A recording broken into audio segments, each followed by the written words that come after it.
Good day, everyone. Good day. Welcome to the Technologist Forum, where we bring you news, updates, and discussion on the latest trends in consumer and enterprise technology.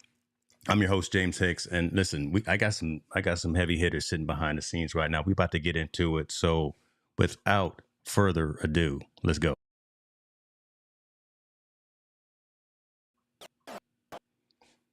So, one thing I do want to say before I bring everybody on, I want to do some logistics and a little bit of housekeeping. I expect this to be incredibly engaging. I expect this to be a lot of Q&A back and forth. And if you could help me, my moderators, I see some moderators coming into the comments, help us out by flagging your comments and your questions appropriately with the Q colon. That would help us all out.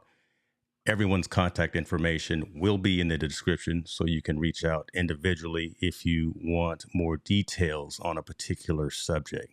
So, hey, come on now. Come on now. Look at the man is looking down. Why, at least look up. At least look up while we talking, bro. I'm here. I'm here. You here. That's true. You are here. So On time. What's happening? Oh, we in? I'm here, and I was on time. We here. We on time. I'm gonna do something, and JP up there at the top says something. We're gonna do a little experiment, and we will see how the screen works out. We are going through multiple technologies. We're going to multiple locations. Listen, we on LinkedIn, Twitter, or X, whatever you want to call it. We on YouTube, Facebook, Amazon Live, Instagram. Listen, we everywhere, and using different encoder technologies as well. So if there's any latency, if there's any buffering, we're gonna find that out, and we're gonna get better so we can do better next time. But so do let us know if you see some issues in terms of the quality of the stream. You know, the five of us, we go in 4K. We always bring the best. So if there's any latency or any issues of that nature, let us know so we can correct that in the future.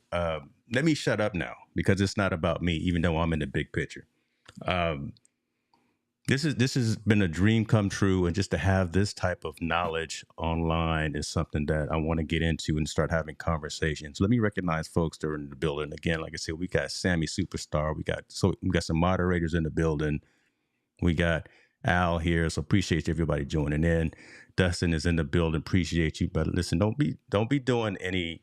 Look, he's over there doing like Discord commands. He's trying to get something to happen on the stream. Don't do anything like that, brother. Okay. First conversation, first discussion, and then as we go through, and let's do this. As we go through and start talking about these conversations, you do the elevator pitch of who you are, if you don't mind, when you respond first. We're all creators. We're all content creators. Let's talk about our mindset, right? Let's talk about what the creator economy looks like today versus when we started, and kind of the mindset and the understanding of what do you value most? Do you value more watch time, or do you value more engagement? So we're all live streamers. We all go live on various platforms, and it is a difference and a different concept, different conversation. What do you value most in terms of when your community joins you, when you press record, you turn the lights on and you go live? Just the value of watch time versus engagement. Anyone start off? Don't be bashful. JP, you start. Well, since he said he didn't want us to be okay. quiet. Somebody say something. I got all these A+ winners. I got these. Somebody say so. Go ahead, JP. I'll go ahead and jump into that. Great question. What I personally value the most. I appreciate that. So what I value the most is community, right? Community is something that is everything to me today. And when I say community, I'm talking about a group of people that have the same mindset, right? Or trying to achieve similar goals and have the same similar drive, right? Why? Because within a community, not only we grow together, but we, strengthen each other, right? Which is something that you can't get better than that, because Because if you understand anything in sales, you know that through your community, you can instantly, right, get that true conversion if you're selling anything. And your community will position you to where you want to go. They will encourage you and, put everything in place for you to be successful in everything you're doing without you having to look for millions of subscribers, because your community will be the active part of the engagement factor that you're seeking. And so that is what I value the most today. And my goal in 2024, the new year coming, is to really leverage that more than I've ever done in the past as a strategy of growth when it comes to content creation. So let's talk about that, right? Because you have already kicked off 2023 with some big things, right? You already out here doing some massive moves. Let's talk a little bit about the influx of the JP Hightek wheelhouse and what you've released. So you just released a book, right? Or you just released a book talking about this entire thing, about the business of live Correct. streaming, a handbook for folks to actually look at and indulge in. Talk a little bit about why you wrote that book. And then I'll get back to the other folks to answer that other question. But since you touched on it, talk to us why you felt the need to write the live stream blueprint and where you hope to bring value to other folks in the ecosystem.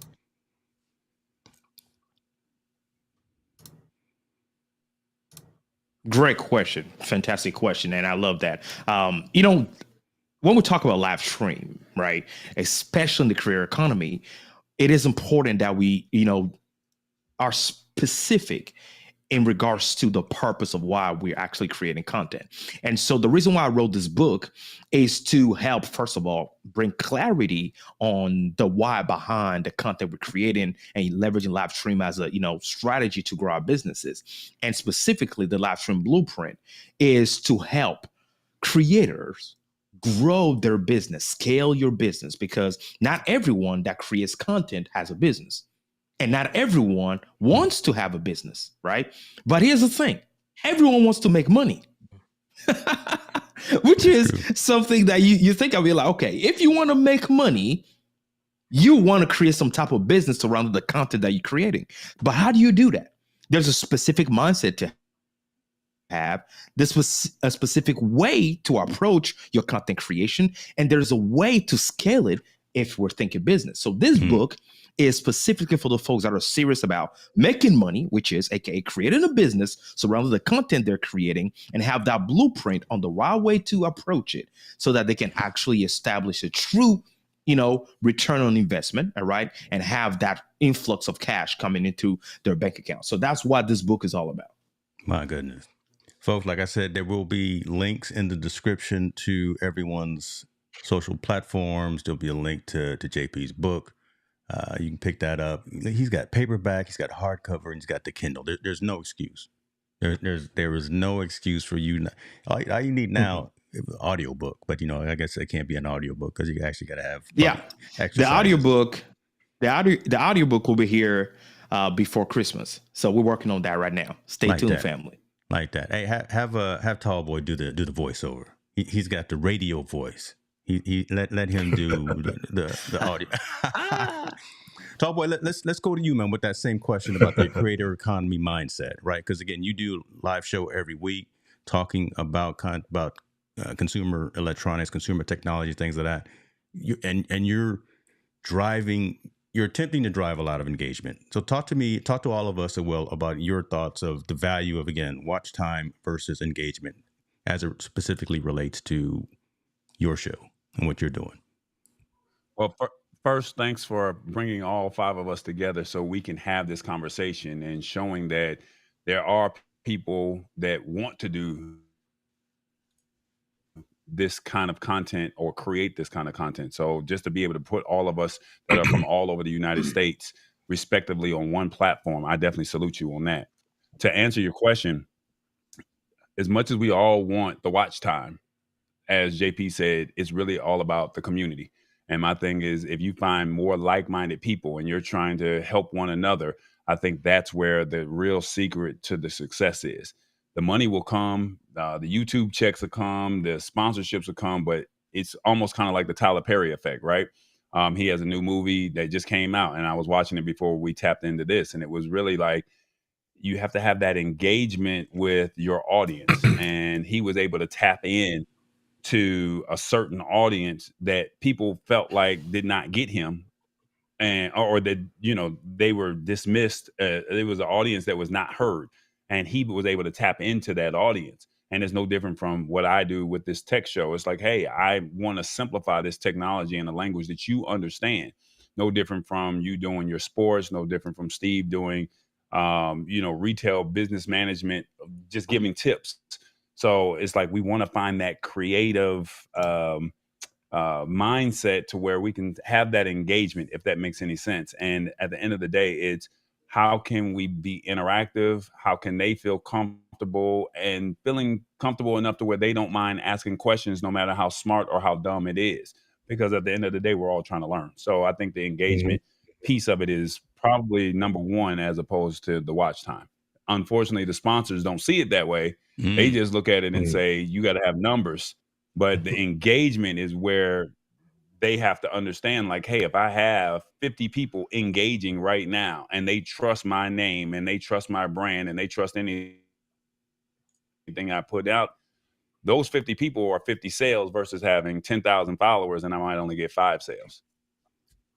You touched on something right there, right? Because you kind of let the cat out of the bag, and Steve, I'm coming to you with it, right? I want you to piggyback off of what Tallboy said, right? Because again, yeah, we can have all the people in the comments, we can have all the people doing the thing, and shouts out. We see everybody coming in. We see Lou, I see Miss Eileen, Al, I see Shirley P in the building, Tech Troublemaker.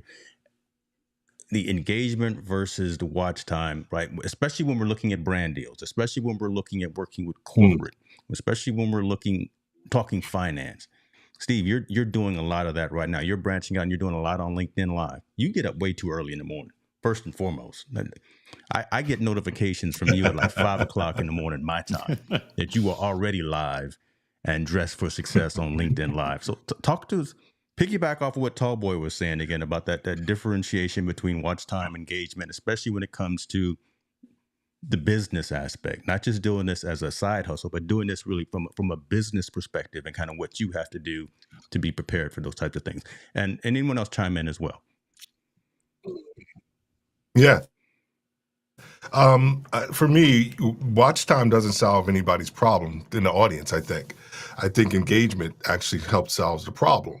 When you are connecting with the right person, we've already touched upon community. We've touched upon, making sure that we are addressing our content towards the right person.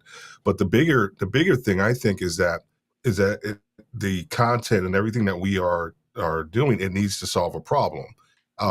I think when live streaming was like just massive, it's been massive for a while, but of course during the pandemic, we were, myself included, I was just creating content upon content. And I don't think I necessarily, delved too deep into maybe some problem solving as much as I should have. But over the last year and a half or so, as I've kind of niched down into just focusing on senior retail leaders, the idea has been around, not so much the watch time piece, but how do I actually create content and engagement that actually helps solve a problem? While we may think that corporate America may not point, there are people, there are businesses. I've been able to, develop relationships with 3 or 4 different sponsors for my podcast that actually believe in what I'm trying to do, believe in the problems that I'm trying to solve for my community. So I think the watch time, while it may be good for certain people in certain situations, I think the engagement and making sure that you are defining and actually providing the solution for the problem.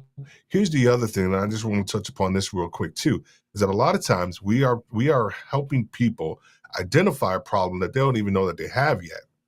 Come on. Right. And so I think that's where the I guess the latent, ideas around engagement and around the sponsorship kind of comes into play, right? Because typically we need to have something very definitive, but a lot of times I see this a lot with my clients, is that I actually have to help them first identify the problem that they're trying to solve, and then once we're able to do that, now we can formulate a solution.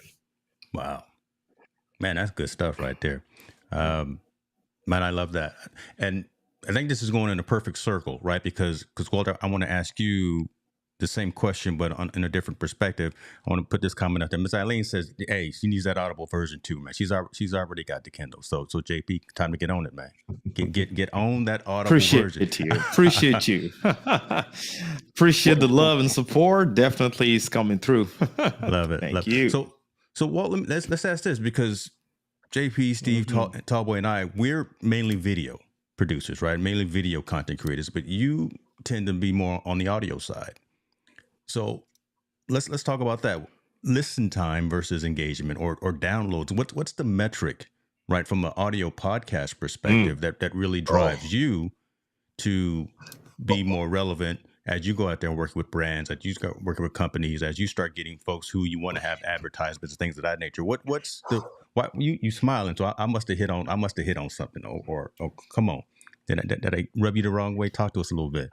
I'm smiling because you are the grandmaster. You are the grandmaster of hosting. Like, oh, y'all, take notes on everything that James is doing, y'all. This is the round of applause. Yeah. So I think that when you look at metrics, metrics really tell a story, right? And it also depends on how you're coming to it. So me personally, I'm very big on audience development. So when I'm thinking about between the two, engagement, that's the thing I'm focused on the most. And like everyone else was sharing, like watch time, listening time, it helps with just making sure you're getting money, because if people aren't really watching and getting all those ads in, the ads aren't getting the impressions that they need to get, your bag might get a little lighter.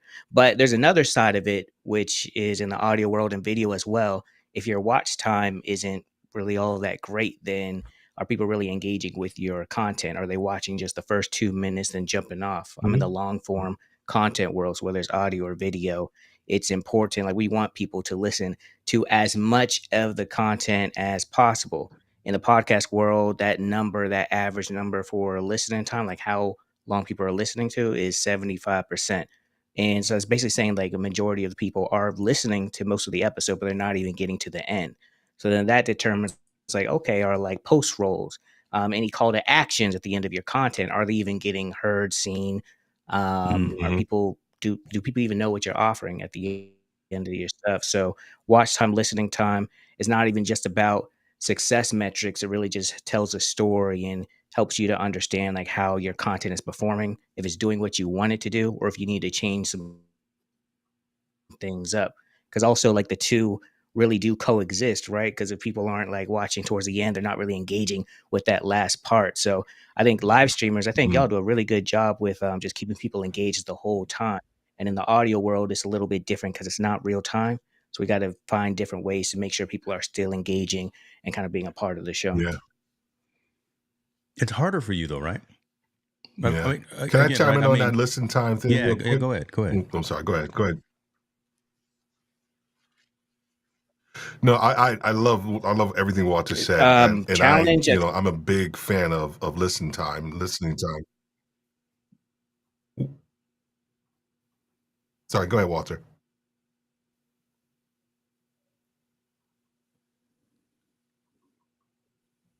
Oh, my bad. I think we like crossing. The streams are catching up with each other. I'll say real quickly, I think when it comes to content and getting people to listen, it's a challenge because, when things are live, it's almost like an event. People are pulling up, they're setting things aside, changing their schedule to make sure they're at this event. When it comes to podcasting or really any on-demand content, people are watching or listening at their convenience. And the biggest challenge that long-form creators have is daily interruptions. The same with capturing attention. Like, I don't know if y'all, but just attention is like the thing that people are talking about. It's like one of the biggest challenges that everyone have, even short-term creators. So with podcasting, it's like, how do we make sure people are listening? If they get interrupted, it's such good content that they're going to want to come back. So yeah, it is a challenge, but what are we doing? Like, I like challenges. It's good to overcome them. It keeps us sharp.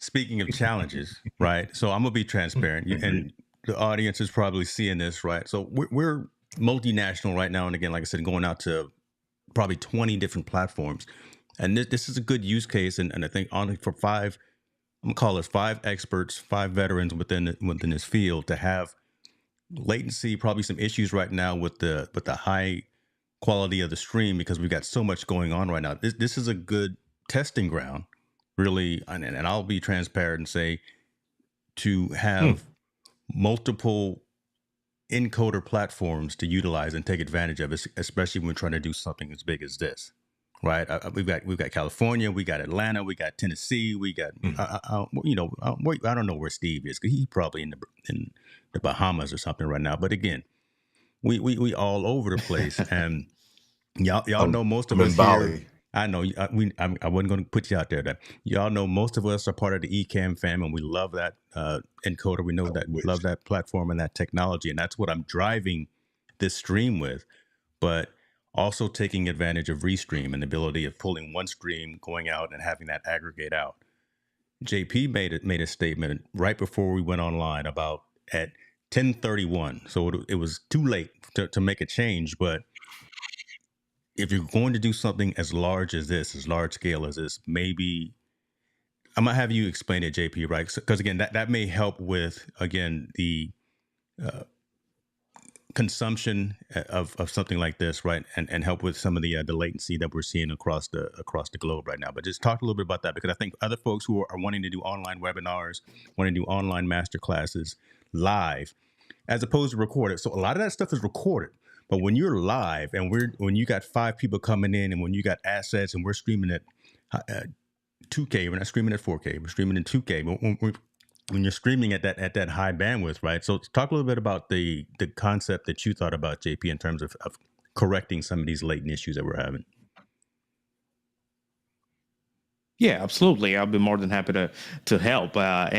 Folks, you guys know, each person on this panel. Just go to our YouTube channels. We don't play with broadcast quality. Things happen. This is a live stream, and we're all learning from this, right? And so what happens a lot of times is whenever you're broadcasting, especially if you're using a level 4 encoder. Level 4 is a software like Ecamm, right, for Mac users. And so you have that downloaded locally on your computer.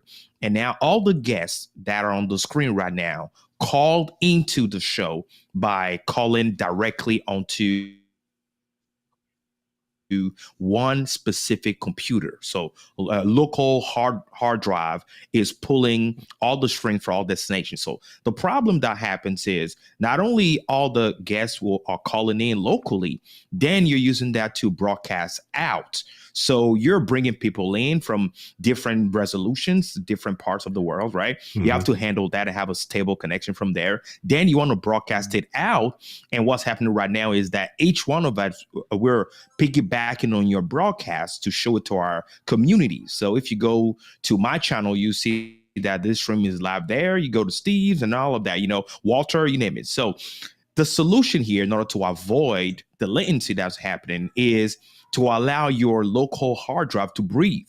So instead of all the guests calling in directly, locally, have them call on the web, because the web is not local. So your computer is not struggling to process hard drive, right? The GPU and CPU working at the same time to display a high quality image. So now on the web, using a solution like Restream, we can call in. Now you can still have the high quality image from your encoder, Ecamm, using virtual camera, right? That we all use, and we display at a same high quality resolution on the web, but the web now shares it out, and we do not have that latency issue anymore, and everything's just smooth, and you don't have to freeze up or anything like that. So that will be the approach to take versus holding everything internally, locally. Even though I don't understand, whenever you do on the web, you may not have certain things like isolated audio, isolated videos. But again, you need to weigh the pros and cons and see what matters the most. And for me, what matters the most is for the communities, right, to receive the conversation in a smooth manner versus you having an isolated recording locally, because that's also something that might be causing issues when you have to record on your hard drive at the same time. Yeah. And so listen, appreciate you. So JP has gone through this. I've been on a stream of his that he's hosted, and I've watched streams where he's had these issues, but he's been able to, he's faster than I am, right? He was able to do some things on the fly and correct that. So these gentlemen to the left of me speak from experience. So take that knowledge, take that insight, because again, We've fallen down, just like I said in the IG post yesterday, folks that have fallen down and gotten back up. We've gone through this before. JP has gone through this before and has found a way to correct this particular situation in this incident. So again, just wanted to say that in all transparency, so you guys know. What I appreciate, James, Yeah. what I appreciate, James, is you tearing some ish up. So I think a lot of folks don't understand that the only way that we can be better is if you test it out. And I mean, real talk. I mean, the only way you can be better is if you test it out. You never 100%. know what the capabilities are until you 100%. actually push the limits. And the fact that you're pushing the limits, you're seeing what can be done, what can't be done. Okay, how do I make it 2% better for the next stream? But at the same token, we're going to try this out. We appreciate everybody that's watching and engaging with us, because we got some gems, some jewels that we're trying to drop to you. But at the same token, nobody else is out here trying to do what we're doing right now. There's nobody out there saying, can we get 8 people on a screen? Can we get 5 people? Can we get 20 people? Ain't nobody out there doing that. That's about to be my next my little audio clip right there. Ain't push nobody the doing limits. So it's funny. Well, it's funny. And then on we top gotta of push that, the limits. But here's we're gonna make this work. Walter And was even if it don't work, we got it. Go ahead, Steve. Yeah. I'm loving this because we stepping on each other this a is little like but you're very transparent and people are learning. People are Walter learning. was with me.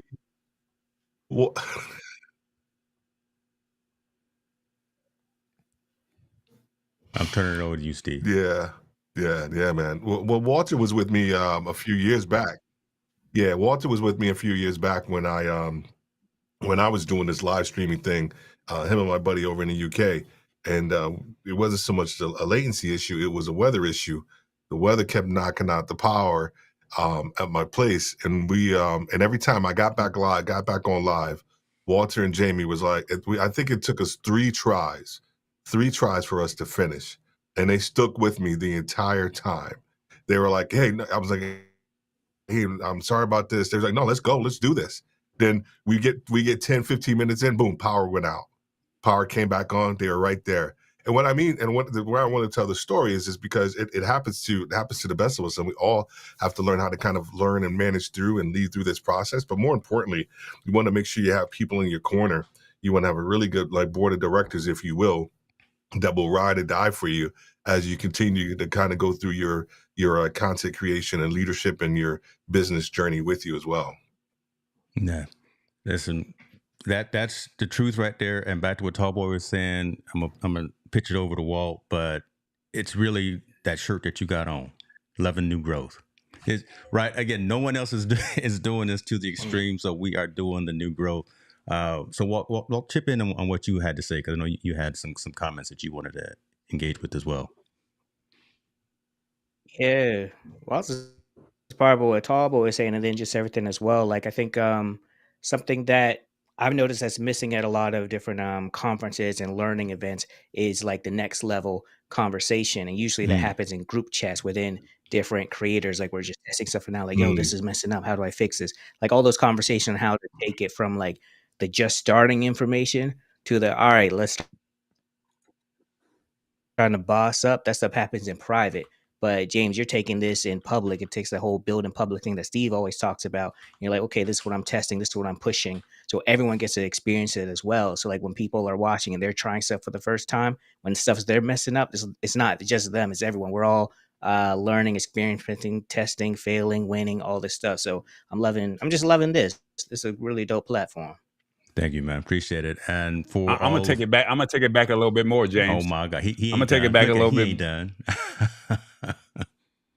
More because no, I ain't done yet. No, we gonna go get a good laugh out of this. No, we ain't done yet.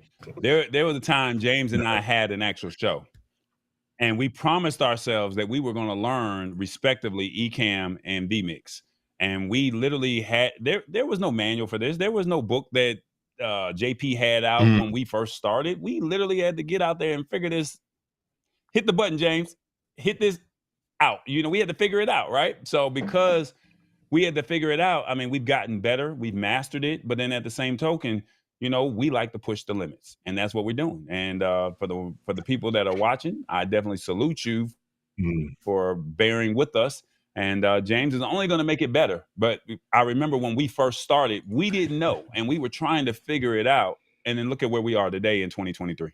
Yeah, yeah. Listen, it's all good, man. Let's continue to move forward because honestly, we are the biggest critics. I can guarantee you that the folks listening or watching are saying, "Stop tripping, y'all. Stop." I mean, you bring in value. You're having a great conversation, right? We are our biggest critics, right? Because I see 100% of what's going on in front of the scene and behind the scene, and I know JP. Goodness gracious, I know his mind is on fire right now, just with all the stuff he's doing. So I'm not even worried about that. But let's move on to the next subject, man, because I want to ask you guys about this. Again, creators in this ecosystem, in this environment, in today's world, today and tomorrow's world. So just saw a story that came out about YouTube that's going to start requiring creators to start disclosing their use of generative AI technology. Look, generative AI is all over the place. There's pros and cons. It's an end all to be all. It helps with workflow. I'm gonna chop this up after we're done and turn it into probably 20 or 30 micro pieces of content and then publish out 3 or 4 of them. We use it really to take minutes out of our workflow and out of our schedule. Now, one of our primary platforms is saying, listen, okay, that's all good. It's all good. But if you're going to use I'm not going to mention any names because there's so many of them. But if you're going to use a generative AI tool to help you with this content delivery, you're going to have to let folks know, right? You're going to have to disclose that. Let's talk about that. JP, go into your thoughts about. Hold up, James. Before you do that, Before you do that, James, can you explain what generative AI is, so the people who may not know, they have an idea. So when we start this conversation, they're not lost in the sauce. Good point there. Listen, look at the host over there. Host with the mostest. Generative AI is an algorithm, is really some technology that allows you, the user, to input a prompt into a system and have new content come out based on that prompt. So you can tell something like a ChatGPT, something like a Perplexity.ai. These are some different platforms that feed off of the same neural network to say, write me a story about how content creators can make money in 2024. These generative AI platforms will go out and they're essentially digital encyclopedias. And they've got the wealth of knowledge of the internet at their disposal, and you can have access to that information instantaneously, not just from a textual perspective, not just from a visual perspective, but from a complete summarizing of that prompt that you put in. So if I tell ChatGPT to write me a story about content creators succeeding, how they can succeed in 2024, it will literally write out the entire paragraph, the entire sentence, and actually allow me to expand on that initial prompt. So it really is talking human language, talking conversational language to a computer algorithm, and then getting a result out of that. So giving a computer algorithm a prompt, and that prompt generating new content. Boom. I'm gonna record that too. Because I'll never be able to repeat what I just said. So I can't remember everything. JP, go into it, brother. Talk Cue in sound effect.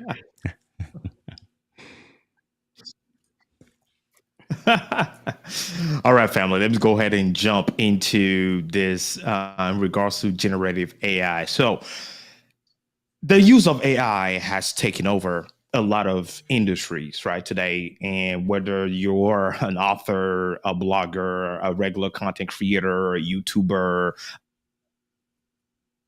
a teacher, you have students in college, that are complaining that their professors are docking their papers, saying that they're running through an AI detection tool and it came out 100%. Now, at the same time, what's happening, if you follow the news a lot, is that a lot of those AI detection solutions will take a paper that I wrote. My wife, she's a college professor, that she wrote. I put it through, and then it's coming out telling you, oh, that was written by an AI. No, that paper was written 10 years ago when this was not even existing, right? And at the same time, you have a paper that was a document that was completely generated by ChatGPT, and it's saying, oh, that's 100% human, 60% and all that. Listen, folks, We live in a world today where it's getting harder and harder to determine what was generated, right, by artificial intelligence and what's not. Now, here's what's happening. If you ever wrote a book, right, I've learned that when I released my book, that also Amazon also asked the same question that YouTube is asking. Was any part of your document, right, written by an artificial intelligence? Because you have those people that have entire book written, spit out by that. And so you have to answer. And Amazon, knowing that they have the technology, right, and the money to back it up, they have a tool to run your document through that. And either they will block it and remove you permanently from the platform, because it takes them a time to approve your document before you can even distribute it, right? And so this is what I would tell people. We have to be ethical in everything we're doing, right? Regardless of the technology, we have to be ethical. Meaning, if you're not an astronaut and you just, generate an entire document to teach people the story of how to become an astronaut or how to do certain things, and you yourself have no expertise in the subject matter, that's not being ethical. That's a problem there. The thing is, using the artificial intelligence, right, to help us in the things that we do better. For example, whenever I use generative AI, is to generate, right, bullet points on ideas that I'm thinking about already. And then looking at, okay, you have 5 points there that I didn't think about. Now let me write on that. Why? Because right now we can jump and talk about my book I wrote, every single chapter. I can talk about it with my eyes closed. But if I don't know the subject matter, if I'm not an expert in it, then, well, you already know what that means, right? That's a problem there. The second thing is we have a newer generation that's coming in and that's loving this and saying, oh, this makes their life easy. Well, at the same time, what that is doing is taking away your ability to actually think, because whenever we think, we analyze, we do a better job than the encyclopedia that is in this artificial intelligence, because it's pulling data already available, right, to give you a script or a prompt. Well, you may have something that's not even available yet. You may think of something, you're a genius because somebody came up with the electricity. Somebody came up with the plane. Somebody came up with the use of the phone, right? iPhone and all, you name it. If it's not there, how can he tell you what's not there? So we got to keep creating, keep innovating, and leveraging this to help us do what we do best. My goodness. Don't be afraid of the technology. Take advantage of it and use it. Steve, come on, man. You got something to say. I know you do. You always got something to say. Because I know you use a lot of Gen AI tools as well, right? So I would love to hear your perspective. Yeah. Oh yeah, from a video standpoint, and being able to create the actual, like, say, mothership of the video, and then utilizing generative AI to kind of cut up the video and things along that line. That's never been an issue. That's never been an issue for me. Nor has, like, using the idea around ChatGPT, where everybody's kicking out tons and tons of content right now based off of and utilizing that. The bigger thing is that it's about alignment. It is about alignment of who you are and what you say, not so much just what you write.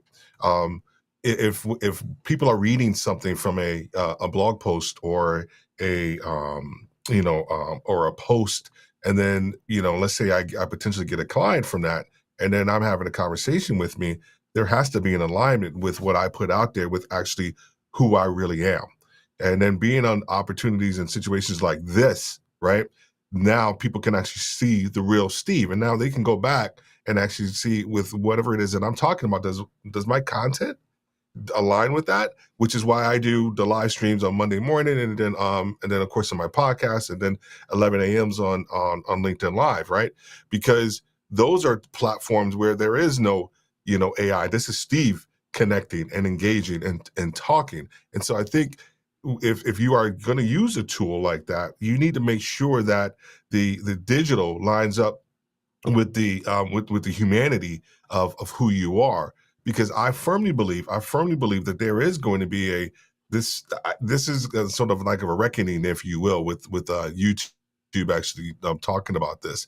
I believe that you're going to start to see a lot more like LinkedIn. You're going to talk about, even though they use AI, I think they're going to start policing posts. I think that's going to happen over time. Well, all these posts are created by ChatGPT or whatever the case may be. That's why I always feel like the alignment piece of the digital with the humanity is so important, because there's going to be so much content that is going to be placed out there in the ethos. I think the intimacy that you need to connect with yourself and your audience and your community is probably going to be even more important.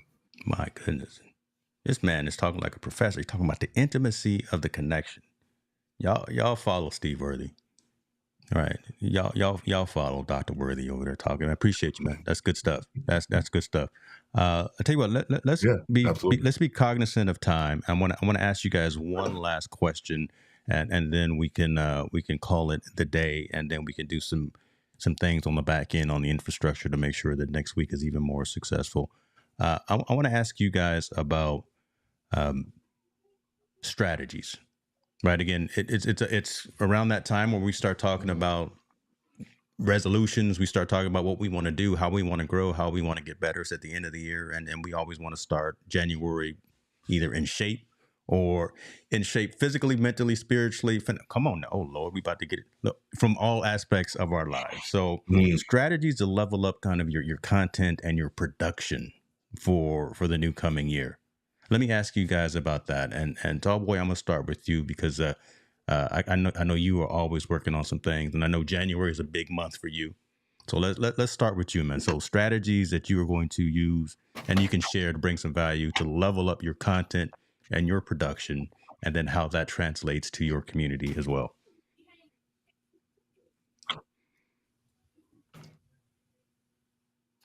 I guess for me, I'm stubborn. I'm gonna be straight up with y'all. I'm stubborn. I'm not trying to get over here on this TikTok because I don't like this vertical content. But those clips that you be pushing out, man, they be looking extra crispy. I'm just gonna tell you what it is.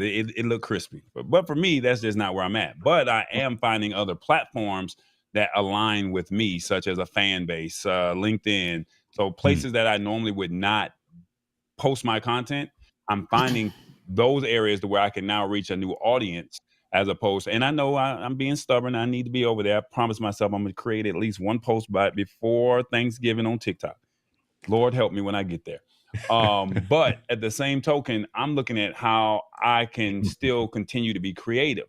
I'm a creative. That's me. So there's some strategies where I'm looking at how can we possibly do animation, as opposed to just a talking head here. So that's kind of like some strategies that I'm looking at.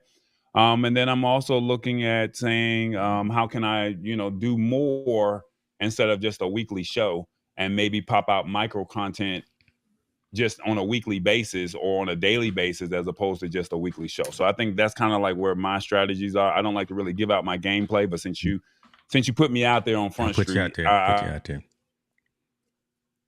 I can go ahead and, this is kind of where I'm thinking. Now I have to master it. I have to figure it out. But at the same token, my thing is I've always been ahead of the curve, and people are not ready for this, for what I'm putting out as far as my community. They're not ready for it. So when I do introduce it to them, I always hear people say, man, you were doing that back in, man, you were the first person I know that did this. So I'm always looking at seeing what's next. You and I were talking about a certain platform that can take the ums out of our sentences on our video streams. And, it's like, how can I make myself a little bit better with micro content? And my thing is, it's time to probably invest into that. So it's how do I make myself 2% better each and every single time I put something out? So that's kind of where I'm at. I love that. Let me ask this, and JP, I'm gonna go to you next because Tallboy mentioned something that I think fits in your wheelhouse as well. But I'm gonna dig a little bit deeper, Tallboy. I'm gonna open the scab just a little bit. You mentioned a platform like Fanbase, right? And there's a lot of legacy platforms that are out there, right? There's TikTok, there's Snapchat. That's where the kids are. I can't mess with Snapchat, but we got Spill out here as well, right? We got the up and coming X replacement. So we got fan base, we got Spill, we've got TikTok, we've got legacy ones like Facebook and Instagram and things of that nature. What makes you choose where to spend your time? You got Clubhouse, right? Clubhouse just came out the woodwork and just blew up and then started to fall off. So why fan base has been the one that you have put your stake in the ground with, as opposed to some of these other platforms that are out there? Well, for me, multiple reasons. One, it's if you see the story of who created fan base Mm-hmm. and you learn the background of it, it's something that resonates with me. Second, it's somebody that's saying, you know what, I'm willing to allow you to invest and you can get a piece of the pie when this thing hits, because it's going to hit. And if you look at the trajectory of what these other platforms have done, well, I've made my initial financial investment, and I would like to be able to say I own a piece of this and I am an owner. So knowing that I own something, and I think that's the biggest key. We see what's happening to X right now. This thing could be gone in the next, 36 months. Yeah. And then it's like they could be a has-been. So my thing is all about ownership. So for me, tall boy, I can't speak for anybody else on this panel. I need my ownership, because there's going to be a time that I'm going to want to sell this off. And when I sell it off, I want to be able to know that I own 100% of it. So however I can own, whether it's me having my own Roku and Amazon channel, whether it's me having my own website and pushing the content there, me having my own merch, whatever it may be, I want to know that I own it, as opposed to saying I need a distributor or I need somebody. I'm just banking on myself. And I think fan base is the one that says, hey, we have these audio rooms. So now guess what? Clubhouse now had an issue. We started having a migration of people from Clubhouse come over here to fan base, because that was the only other platform that would allow them to continue to somewhat do what they were doing over there at Clubhouse. But once again, you look and see fan base is allowing you to get paid off of your content. You can post your content, you can interact with people in the audio rooms, and it has all the features that all these legacy platforms have, but they've only said, you know what, this is us. And to me, I'm not saying I'm over there every day, but what I am going to say is when I find myself over there and I'm saying I'm going to give it 20 minutes worth of my time, I ended up giving myself 2 hours worth of my time that day. So, but that's the fact that there's something that's over there that keeps me there versus some of these other platforms. Man, see, and you went into the story of the ownership piece. You went into the story of it resonates with you, resonates with your community, and the fact that you're not trying to be like everyone else. You can't go out there and try to copycat.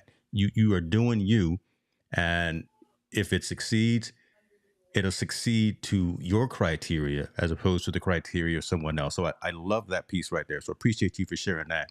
And perfectly, I wanted to again segue over to JP, because listen, the man is streaming probably right now this on Instagram and TikTok, on his own Roku channel, on all these platforms, and you own those platforms. So talk to us a little bit again about what you already have today from that wheelhouse, and then what kind of strategies you're going to put and implement into the next coming year, right? How is that going to blossom out? Because you just started doing the TikTok and the IG lives, right? That is correct. So love the question, family. Love the question. So the thing is that it depends on your target audience. I know you've asked Tall Boy a minute why specific platform versus the other. And when I speak with my clients, I always tell them, hey, the platform, your primary platform that you're choosing has to do with your target audience. Where are they? Where are they spending most of their time, especially from a business standpoint, so you can keep serving them, right? Because if they don't know you exist, how can you service them? But they need your product and services. They need your help. Right. And so one of the I specifically help creators. Right. And talking about creators, one of the places that they spend a lot of their times, right, are on TikTok and Instagram. OK. And so one of the main strategies that I'm including into the way being visible to them so I can help them